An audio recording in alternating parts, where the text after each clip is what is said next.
Entre ces murs sont traités la majorité des déchets des Côtes d'Orient. Et c'est aussi près d'ici que se tiendra bientôt une unité de production et de distribution d'hydrogène.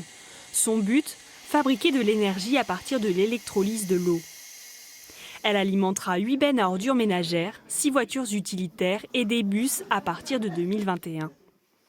Donc on a la production d'énergie renouvelable qui va être sur le territoire ou dans les territoires voisins, l'unité de valorisation énergétique qui valorise les déchets. On va installer des éléments techniques tels un électrolyseur qui va donc transformer l'électricité en hydrogène grâce à de l'eau du territoire, qui va être stockée et qui va ensuite pouvoir être distribuée aux véhicules. Ce système permettra dans un premier temps de fournir 500 kg d'hydrogène par jour. Avec 1 kg, une voiture parcourt 100 km. La métropole réalisera ainsi une économie de 1750 tonnes de dioxyde de carbone, l'équivalent de 700 allers-retours entre Paris et New York.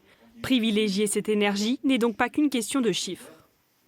L'hydrogène est une énergie propre parce qu'elle n'a aucun carbone. Donc si vous voulez, à la différence des énergies fossiles comme l'essence ou le gasoil, il n'y a aucune particule fine qui va être relâchée localement ou de CO2 qui va être relâché dans l'atmosphère.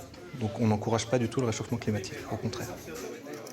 Ce gaz n'émet donc que de l'eau et ne fait aucun bruit. Selon une étude, l'hydrogène pourrait représenter 1/5 de l'énergie totale dans le monde à l'horizon 2050.